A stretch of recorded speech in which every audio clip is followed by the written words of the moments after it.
नमस्कार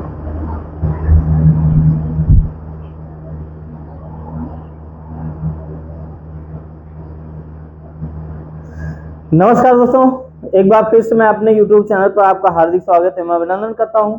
जैसा कि हम लोग यहां पे आरआरबी, एनटीपीसी और ग्रुप डी की साइंस की बात करते हैं, तो इसमें महत्वपूर्ण टॉपिक क्या क्या चीजें है, इसमें क्या क्या चीजें पूछी जाती हैं और कौन कौन से प्रश्न ये इस परीक्षा की दृष्टि से महत्वपूर्ण है, तो आइए हम इस पर चर्चा करेंगे। और यहाँ पर गोली की रफ्तार से भाई एकदम तेजी से फास्ट करने वाले हैं हम लोग। यहाँ पर टाइप 50 क्वेश्चन की बात करते हैं तो हम लोग यहाँ से अटेम्प्ट करने वाले हैं, तो इन क्वेश्चन को देखिएगा और शुरू से लेकर क्लास तक वीडियो में बने रहेंगे ताकि आपका आसानी से यहाँ पर हम बात करते हैं हर एक क्लास की बात करते हैं, तो यहाँ इंपॉर्टेंट है हर एक क्लास से कम क्वेश्चन, तो यहाँ पर मिनिमम क्वेश्चन आपको देखने को मिल जाएंगे। ठीक है ना भैया।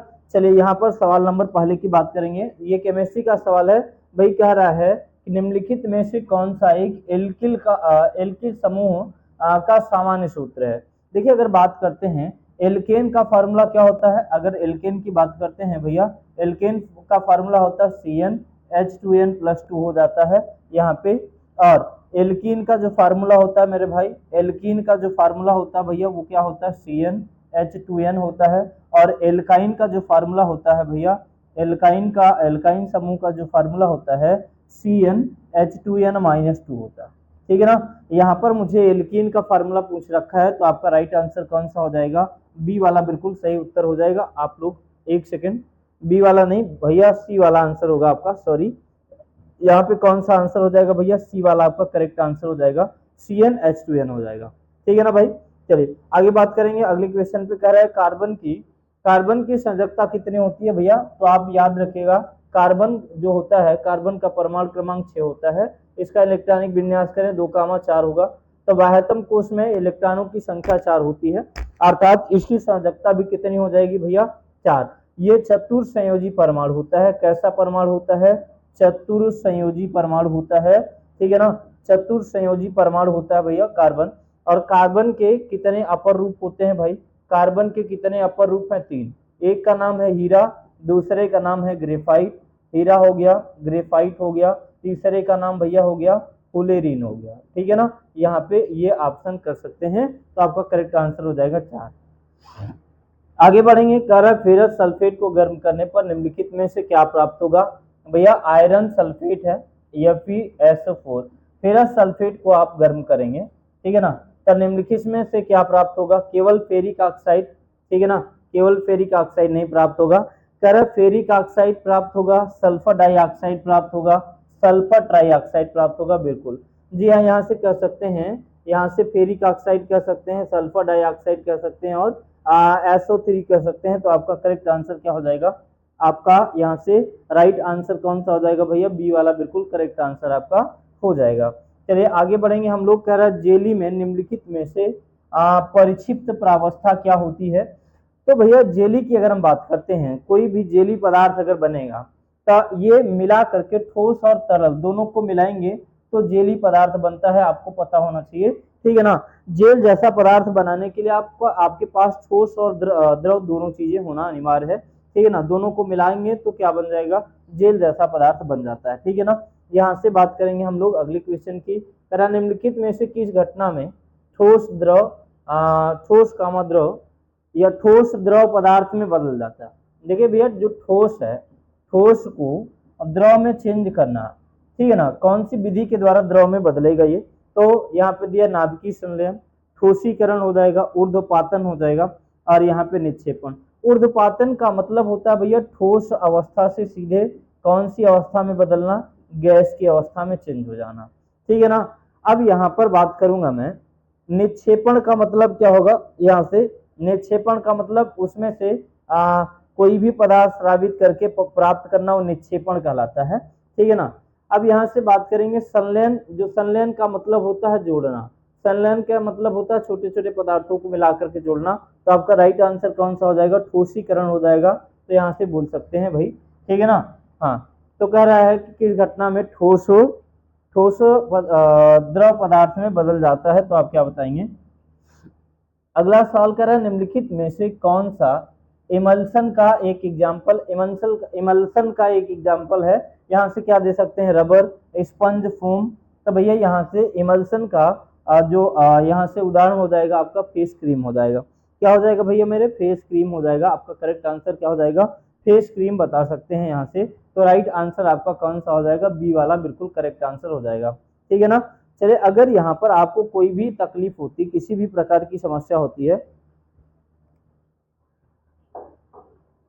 एक बार मुझे कमेंट करके जरूर बताइएगा। आप लोग कमेंट करके बताएंगे तो हम यहाँ से चीजों को रिपीट कर लेंगे। ठीक है ना। चलिए, अगला सवाल हम लोग देखेंगे। यहाँ पर हमारा मुख्य उद्देश्य भाई कि ज्यादा से ज्यादा प्रैक्टिस करा जाए। अधिक से अधिक प्रैक्टिस आप किए रहेंगे तो निश्चित रूप से यहाँ से सारा प्रश्न आपके पेपर में पड़ जाएगा। निम्नलिखित में से किस यौगिक के निर्माण के लिए क्लोर क्षार प्रक्रिया का उपयोग किया जाता है। क्लोर क्षार बनाने के लिए, यहाँ से क्लोर क्षार प्रक्रिया का उपयोग करने के लिए यहाँ पर किसका किसका उपयोग करेंगे, NaOHCl2 का करेंगे, या सोडियम बाइकार्बोनेट का करेंगे, या फिर यहाँ से देखिए क्लोर क्षार बनाने के लिए या आपको क्या जरूरी है, NaOH और Cl2 जरूरी है क्लोर क्षार का निर्माण करने के लिए। तो आपका राइट आंसर कौन सा हो जाएगा भैया, ए वाला बिल्कुल सही उत्तर हो जाएगा। अगला सवाल है, कह रहा है एक वस्तु एक समान वृत्तीय गति कर रही है, एक समान सर्कुलर मोशन कर रही है, निम्नलिखित में से कौन सी राशि वस्तु की गति के दौरान स्थिर रहेगी। कह रहा है वेग और त्वरण, गति और वेग, गति और त्वरण। अब कह रहा है कि एक समान वृत्तीय गति कर रही है भाई, एक समान वृत्तीय गति कर रही है, हर जगह उसकी गति सेम है, तो यहाँ पे क्या स्थिर रहेगा आप बताइए। यहाँ पे केवल गति इसका क्या रहेगा, स्थिर रहेगा। भैया यहाँ पे त्वरण की बात करते हैं, त्वरण यहाँ पर हर पॉइंट पे इसका डायरेक्शन चेंज होता रहेगा, त्वरण का मान क्या होता रहेगा, बदलता रहेगा, तो केवल स्थिर रहेगा, तो केवल गति स्थिर रहेगी बस। आप करेक्ट आंसर क्या बताएंगे, डी वाला बिल्कुल सही उत्तर हो जाएगा। आइए अगला सवाल कर रहा है, 0 डिग्री सेल्सियस पर बर्फ के दो टुकड़े एक दूसरे से दबाने पर और फिर छोड़ने पर जम जाते हैं।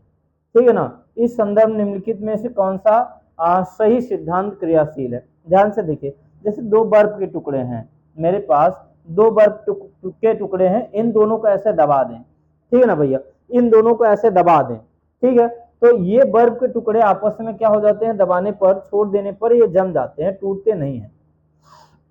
कारण क्या है, कारण ये है कि अगर हम बात करते हैं तो कह रहा है शुद्ध बर्फ का गलनांक दाब के साथ घट जाता है। बिल्कुल, अगर जितना दाब बढ़ा देंगे तो गलनांक उतना ही कम हो जाएगा। भाई ध्यान से सुनिएगा, विवाह शादी में लोग जब बर्फ वगैरह ले आते हैं तो बर्फ को लोग, आपने देखा होगा भूसा वगैरह में दाब करके रख देते हैं, या कहीं पर कुछ चीजें उसके ऊपर रख देते हैं ताकि बर्फ पिघलना कम हो जाए।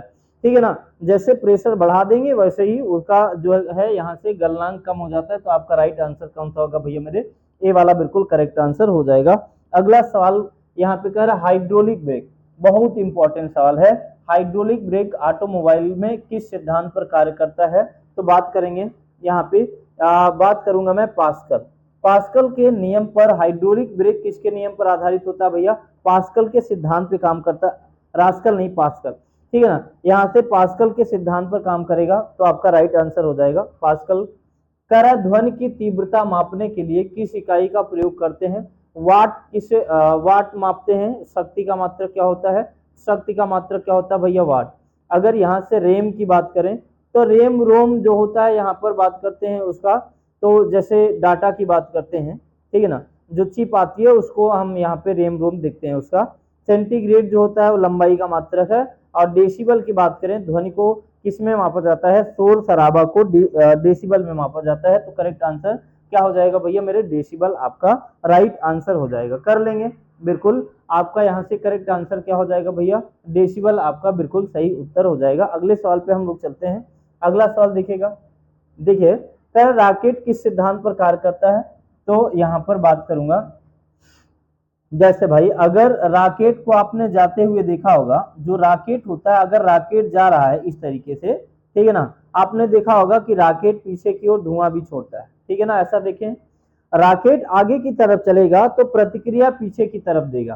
ठीक है ना, धुआं पीछे की ओर छोड़ता है और रॉकेट आगे की तरफ जाता है। इसका मतलब यहाँ पर न्यूटन का तृतीय नियम लगेगा, क्रिया और प्रतिक्रिया का नियम। तो यहाँ पर राइट आंसर क्या हो जाएगा भैया, यहाँ पे करेक्ट आंसर आपका न्यूटन का तृतीय नियम हो जाएगा। रॉकेट किस सिद्धांत पे काम करेगा, न्यूटन के थर्ड रूल पे काम करता है। आपका करेक्ट आंसर हो जाएगा न्यूटन का तीसरा नियम। चलिए, कह रहा है फोटोग्राफी में फिक्सर के रूप में किस रसायन का उपयोग किया जाता है। आप समझिएगा, फोटोग्राफी जब होती है तो सोडियम थायोसल्फेट का प्रयोग किया जाता है फिक्सर के रूप में, ठीक है ना भाई। हाँ, अब यहाँ से बात करूंगा मैं, तो आपका राइट आंसर कौन सा हो जाएगा, सोडियम थायोसल्फेट, ठीक है। फोटोग्राफिक में फिक्सर के रूप में कौन से रसायन का प्रयोग किया जाएगा भैया मेरे, सोडियम थायोसल्फेट का प्रयोग किया जाएगा। करेक्ट आंसर आपका ए वाला हो जाएगा। करें किस विटामिन में कोबाल्ट होता है। अब भैया यहाँ पे बात करेंगे कोबाल्ट का जो 60 होता है, अब इसे साइनो, यहाँ पे बात करेंगे विटामिन B12, इसे साइनो कोबालमिन भी कहा जाता है, ठीक है ना। क्या कहा जाता है भैया, साइनो कोबालमिन, ठीक है ना, कोबालमिन यहाँ पे हो जाएगा। तो आपका राइट आंसर कौन सा हो जाएगा, B12 यहाँ पे करेक्ट आंसर आपका हो जाएगा। अब ये विटामिन B12 की बात करते हैं, कोबाल 60 जो है, कोबाल 60 का उपयोग हम लोग कहाँ पे करते हैं, कैंसर के उपचार में, ठीक है ना। कहाँ करते हैं भैया, कैंसर के उपचार में इसका प्रयोग करते हैं। तो याद रखिएगा, यहाँ से कोबाल 60 का प्रयोग हम लोग कहाँ करते हैं, कैंसर के उपचार में करते हैं। तो आपका यहाँ से राइट आंसर हो जाएगा vitamin B12। Milk of magnesia, milk of magnesia रासायनिक रूप से क्या है, मैग्नीशियम कार्बोनेट MgCO3 दिया हुआ है, मैग्नीशियम कार्बोनेट, या मैग्नीशियम बाइकार्बोनेट MgHCO3 हो जाएगा, या कैल्शियम हाइड्रोक्साइड हो जाएगा भैया CaOH का होल ट्वाइस, या फिर मैग्नीशियम हाइड्रोक्साइड MgOH का होल ट्वाइस, ठीक है ना। मिल्क ऑफ मैग्नीशिया अर्थात यहाँ पे मिल्क ऑफ मैग्नीशिया क्या हो जाएगा, MgOH का whole twice magnesium hydroxide. Magnesium hydroxide को हम लोग मिल्क ऑफ मैग्नीशिया के नाम से जानते हैं, ठीक है ना। चलिए भैया, अगर आपको क्लास अच्छी लगती है तो एक बार मुझे कमेंट करके बता दीजिएगा, एक प्यारा सा कमेंट लिखिएगा, और आप लोग मुझे बताइएगा क्लास कैसी लग रही है, और आप लोग क्लास को लाइक शेयर सब्सक्राइब जरूर कर देंगे, ठीक है ना भाई, क्योंकि यहाँ पे देख रहे होंगे बहुत ज्यादा गर्मी है, पसीना भी निकल रहा है, ठीक है भाई। हम यहाँ पे बात करेंगे, मेहनत कराना हमारी जिम्मेदारी है और पढ़ना आपकी जिम्मेदारी। एक बार इसे अगर क्लास देख लेंगे तो निश्चित रूप से इसमें से आने वाला प्रश्न आपके एग्जाम में निश्चित रूप से फंसने वाला है। करें, कौन सी गैस सड़े हुए अंडे की गंध के लिए जिम्मेदार है। भैया देखो ध्यान से सुनिए, अब यहाँ पर होता है हाइड्रोजन सल्फाइड, ठीक है ना। जैसे यहाँ पे सड़ा हुआ अंडा या सड़ी हुई मछली में जो गंध आती है वो किसकी आती है, हाइड्रोजन सल्फाइड की। तो आपका करेक्ट आंसर कौन सा हो जाएगा भैया, मेरे H2S हो जाएगा आपका, ठीक है ना। बात करेंगे तो यहाँ से हो जाएगा H2S, हाइड्रोजन सल्फाइड आपका करेक्ट आंसर हो जाएगा, ठीक है ना। तो देखिए भैया, अगला क्वेश्चन है, यहाँ पे कह रहा है, अगला प्रश्न है, कह रहा है समुद्री शैवाल किसका एक महत्वपूर्ण स्रोत है।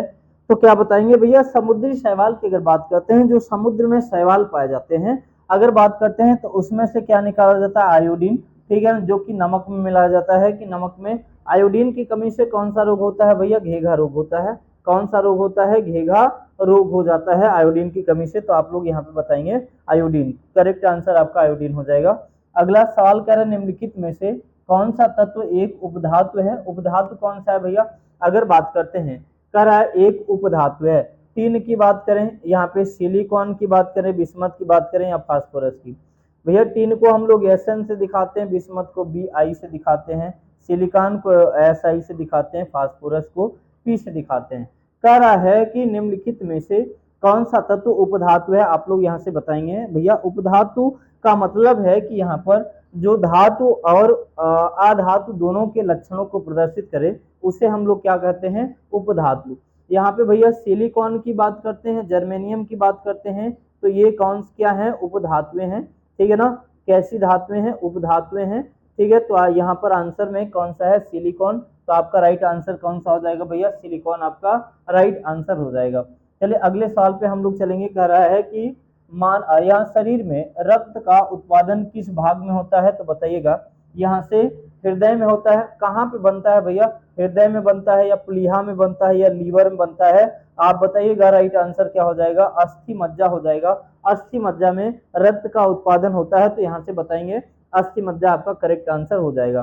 चलिए अगले सवाल पे हम लोग चलेंगे। कह रहे कौन सी ग्रंथि अन्य अंतःस्रावी ग्रंथियों के कार्य को नियंत्रित करती है। तो भैया देखिए, यहाँ पर अग्न्याशय कह रहा है, पीयूष ग्रंथि या पीनियल ग्रंथि या अधिवृक्क कह रहा है। पीयूष ग्रंथि जो होती है पीयूष ग्रंथि वो अंतःस्रावी ग्रंथियों को बैलेंस करता है, यहाँ पर नियंत्रित करने का काम करती है। तो यहाँ पर आपका राइट आंसर कौन सा हो जाएगा भैया मेरे, पीयूष ग्रंथि आपका राइट आंसर हो जाएगा।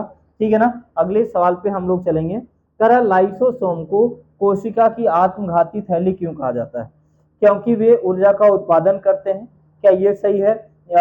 वे कोशिका को प्रोटीन प्रदान करते हैं, उनमें पाचक एंजाइम होते हैं जो कोशिका को भी पचा सकते हैं, वे कोशिका विभाजन में मदद करते हैं। तो भैया आपका राइट आंसर की बात करते हैं तो आपका राइट आंसर हो जाएगा सी वाला, उसमें पाचक एंजाइम होता है और वह क्या करेगा, पाचक उनमें पाचक एंजाइम होते हैं जो कोशिका को पचा सकते हैं। तो आपका राइट आंसर कौन सा हो जाएगा, सी वाला बिल्कुल करेक्ट आंसर हो जाएगा।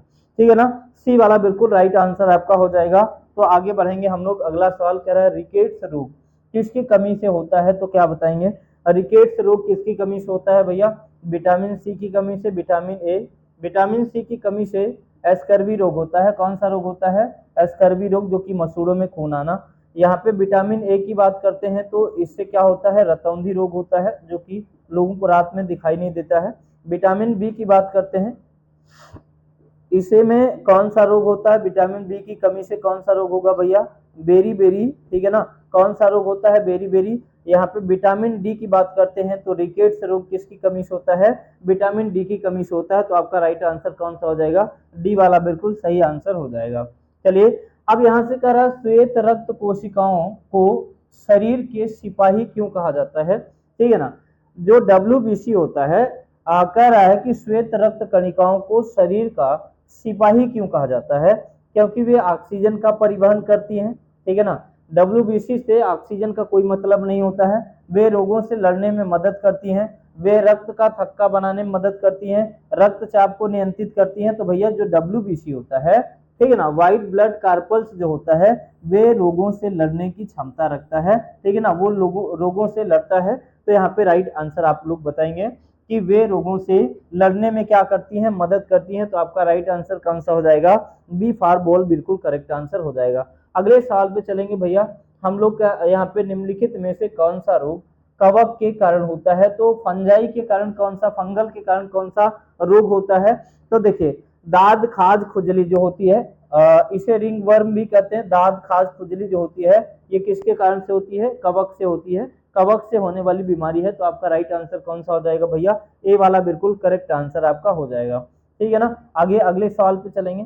चलिए यहाँ से सभी सवाल आपके पूरे हो गए हैं भाई, जितना सवाल मैंने यहाँ से आपको करा दिया है। ठीक है ना, इन सवालों को गारंटी के तौर पर मैं कह रहा हूँ किसी न किसी शिफ्ट में जरूर आना ही आना है। तो भैया आप सभी लोग इस क्लास को आप देख कर ही जाइएगा। जितनी भी साइंस की क्लास यहाँ पे आपको मिल रही है निश्चित रूप से बहुत ज्यादा इंपॉर्टेंट है, और गारंटी के साथ मैं कह रहा हूँ कि लास्ट तक यहाँ पर इनमें से सारा का सारा सवाल फंसने वाला है। हर एक शिफ्ट की बात कर रहा हूँ मैं। ठीक है, चलिए तो शुरू से लास्ट तक बने रहने के लिए बहुत बहुत धन्यवाद आप सभी का।